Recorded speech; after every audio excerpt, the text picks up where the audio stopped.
Brought to you by Alman Auctions, the worldwide leader in antique tractor auctions.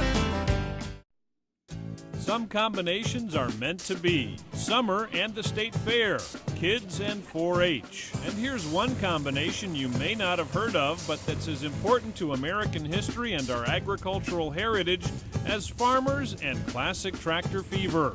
The 1949 Massey Harris 21A Combine and the 1949 B1 Dodge truck. Together, these two recreated the historic Harvest Brigade, a team of 500 self-propelled combines that in 1944 cut more than 1 million acres of wheat from Texas to Canada while our nation's men were away at war. Len Holo was the man who restored the 1949 Massey Harris Combine to reenact this important piece of our nation's history. And Vernon Winterroth and his family are not just preserving this history, they're keeping it alive through demonstrations and shows. This is the map that the Harvest Brigade followed when they were doing this in 1944. And Len Holo's the fellow from Wisconsin that restored this machine. He restored it here in Omaha, Nebraska. And he left here on these circles on the map are places he stopped at custom cutter shows. And Len chose to restore a Dodge truck also from 1949 to haul the combine to demonstrations. I told him if he ever wanted to sell it, I would be interested in it. There was 2 or 3 other guys were interested in the combine only, and Len wanted everything to stay together because they made this historical trip together. And I was willing to do that. I'm a Dodge guy anyway, so it just fit right in with what we were doing. Grandpa was very psyched about getting it, and if you want to buy a new vehicle, you just keep talking about it, and I knew he liked it because I kept on talking about it. That's all I heard. It was something really both of us wanted. I kind of wanted the truck, he wanted the combine. I've drove Dodges all my life. It was something that we both wanted. The Massey Harris has a Chrysler Industrial 6-cylinder flathead engine that sits beneath the machine. This 21A has 4 options, including an electric head. Normally the head on this would have a wheel that's up here, great big wheel up here that you would turn to raise the head up and down. This one here has electric on it. And it goes up and down with a switch mounted on the steering column. And this was done back in 1944.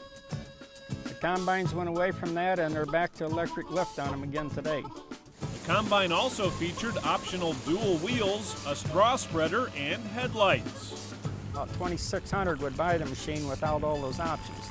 And the funny thing about it, at the time this combine was built, wheat was $4. And this summer now wheat just got back to $4. This machine was $3,000, and like I said, the new machines now are $300,000, and someplace in there these things don't come out right. One unique feature of the 21A is its round tank. It's the only machine I know of that had a round tank on it, because the next model behind it, they went to the square tank like they had before that. Only when they went to the square tank, they put the auger down in the bottom to unload the tank. Before that, the square tank set real high in the air, and it was gravity on load. So that meant the truck, the wagon, everything they unloaded into had to set real low. To me, it's really a fun thing to drive. It steers real hard, but it runs so nice, it runs so smooth. It's just a fun, enjoyable thing to run. It's dirty, if the wind's the wrong direction, all the dust will come up on you. But you can look right in the grain tank, you can see what kind of a job you're doing in the grain tank. You can see the ground, you can see how high or low that you're cutting. It's just a really nice machine to run.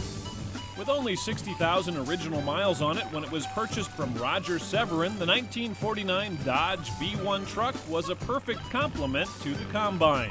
The sides and end gate were removed so the combine could be loaded head and all. But today, because of traffic safety rules, the head is removed. This combine on this truck still stuck over about 6 foot past the bed. And it was kind of like a teeter-totter going down the road, and that's why they had the lock on it to lock the bed down on it. Vernon and his wife Deanna still actively farm. And although she's a fan of Dodge trucks, she and the 1949 B1 had a rough courting. My grandson was the one that taught me how to go double clutch after we backed up from the end of the lane because I couldn't get it in forward gear, but he was good about it. We had a good laugh over it. Now, getting the next generation interested in our agricultural history may be a little bit of a tough sell. The air conditioner doesn't work very good on it, but But Vernon and Deanna Winterroth are determined. one of the things that we want to do with it, we want to preserve as much of it as we can. We'd like to show it and demonstrate it, even if it's only a short round or 20 minutes. At least people can see what this machine has done. My grandson's here with us today, and people his age don't have any idea what these things are about. We've got combines today, they're all electronic, air conditioned, they've got guidance system in them. You can set there, you don't even touch the steering wheel, they'll drive themselves through the field. But to get to the point we were today, we had to have machines like this to get us to that point. They got me hooked pretty good on it. So, to the list of famous combinations in our nation's history, you can add the 1949 21A Massey Harris Combine and the 1949 B1 Dodge truck. Both of them are just, it's unusual to have both of them together. Just kind of unique and a lot of enjoyment out of it. It takes a lot of shed room. That's one of the things that makes it kind of rough with them, but they stay inside. We don't leave them set out.